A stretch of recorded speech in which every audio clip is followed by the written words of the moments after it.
Penderitaan yang benar-benar sangat begitu mengenaskan. Kansa selama ini berusaha mencoba untuk sabar. Kansa selama ini benar-benar hanya bisa terdiam. Namun pada kejadian kemarin ketika Kansa sempat ditinggalkan di hutan belantara dan bisa saja sewaktu-waktu hewan buas memangsa si Kansa, dan Kansa kali ini benar-benar bertindak tegas terhadap Emran. Ia tidak mau satu kamar lagi bersama dengan Emran. Ia bisa seatap bersama dengan Emran, namun ia tidak akan pernah sekamar bersama dengan Emran. Itu artinya kalau Kansa kali ini benar-benar tahu bagaimana selama ini Fatan terus mengingatkan kepada Kansa agar supaya bisa berpikir kembali terkait pernikahannya. Dan pernikahan itu pun benar-benar sudah terjadi. Hingga pada akhirnya di sini Kansa benar-benar sudah sah, resmi menikah bersama dengan Emran. Namun apa yang dirasakan oleh Kansa saat ini justru penderitaan yang amat begitu dalam. Sehingga semua orang tahu kalau Kansa ini adalah mantan narapidana. Kansa harus menanggung semua kesalahan Monica. Kansa juga harus menanggung semua penderitaan yang disudutkan oleh Emran, Yuda, dan juga Utami. Namun untungnya ketika Utami saat ini berusaha mencoba untuk membiarkan Kansa dan juga Emran satu atap bersama dengan dirinya.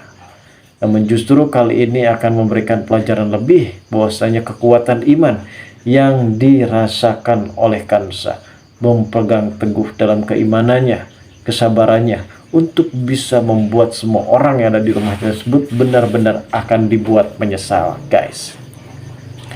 Lalu seperti apa alur cerita yang terjadi pada episode mendatang akan sangat semakin seru juga menarik lagi untuk kita lihat, guys. Namun sebelum lanjut juga, bagi kalian yang baru saja bergabung dan menemukan channel ini, seperti biasa bantu channel ini dengan cara tekan tombol like, komen, dan subscribe-nya. Dan hidupkan juga tombol lonceng notifikasinya agar kalian tak ketinggalan info-info menarik dan terupdate seputar sinetron ini. Dalam beberapa adegan sebelumnya, mungkin bisa dikatakan Kansa ini adalah orang yang benar-benar mempunyai keimanan yang cukup lebih kental. Dalam sujudnya ia selalu meminta tolong kepada Allah Subhanahu wa Ta'ala agar supaya ia bisa menghadapi situasi sesulit apapun, seberat apapun, dan selalu dikuatkan imannya untuk bisa menghadapi tindakan-tindakan kasar dari orang-orang yang jahat selama ini terhadap dirinya. Ternyata perkara masalah tuduhan yang menimpa terhadap Aryani yang menyebabkan Aryani tewas itu harus dirasakan oleh Kansa saat ini. Seharusnya Monica yang mendekam dalam sebuah penjara dan seharusnya Monica juga yang harus mendapatkan penderitaan itu. Namun justru timbal balik karena Kansa merasa tidak enak terhadap Monica, akhirnya ia mau menutupi semuanya demi bisa menyelamatkan Monica. Namun apa balasan Monica? Justru ia selalu bertindak kasar.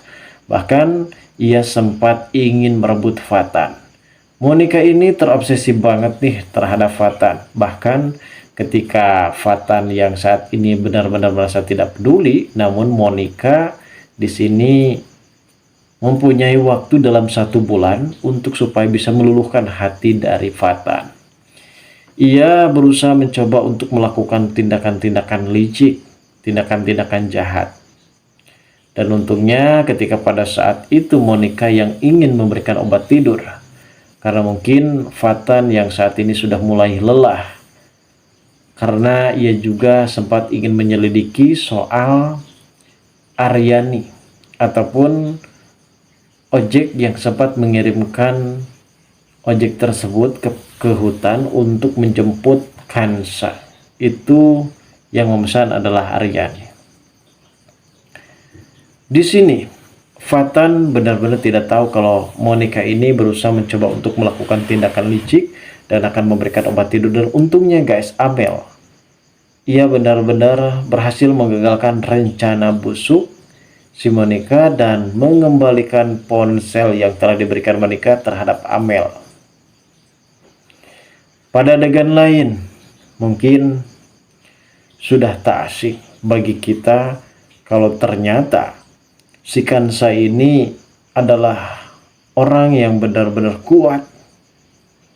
Bahkan dalam adegan yang akan terjadi selanjutnya, Utami yang benar-benar selalu mendapatkan mimpi dari Aryani, dan dari mimpi tersebut menjadi salah satu petunjuk kuat agar supaya Utami di sini bisa berpikir lebar, bisa berpikir panjang, dan tindakan kejahatan yang dilakukan oleh Utami benar-benar sudah sangat keterlaluan terhadap Kansa.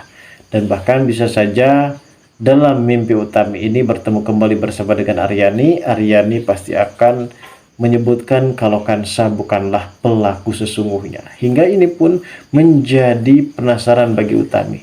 Jadi siapakah pelaku yang sudah menabrak Aryani pada saat itu? Dan tentu Utami tidak akan pernah membiarkan orang itu benar-benar lolos, karena selama ini Kansa yang harus mendapatkan penderitaan tersebut guys. Dan di sini juga Utami yang selalu pasang badan membela Kansa di hadapan Emran dan juga Yuda. Karena sebelumnya memang Utami benar-benar benci, benar-benar sakit hati terhadap Kansa karena adanya fitnah yang sempat dilakukan oleh Monica terhadap Kansa. Akhirnya semua orang benar-benar sangat begitu membenci kepada Kansa guys. Namun dalam momen ini sepertinya Kansa juga benar-benar sangat begitu tidak tahu kehidupan berkepanjangannya akan seperti ini. Namun yang ia rasakan saat ini adalah mempunyai niat dalam perjalanan hidupnya menikah bersama dengan Emran hanyalah dengan niat beribadah. Namun mungkin kita saat ini benar-benar tahu kalau Kansa ini selalu dibuat hidupnya menderita guys. Sebelumnya ia sempat melepaskan Kansa di salah satu hutan belantara. Yang keduanya, ia ingin mempermalukan Kansa dengan cara memberikan obat gatal ke pakaian yang telah diberikan dan disiapkan oleh Emran.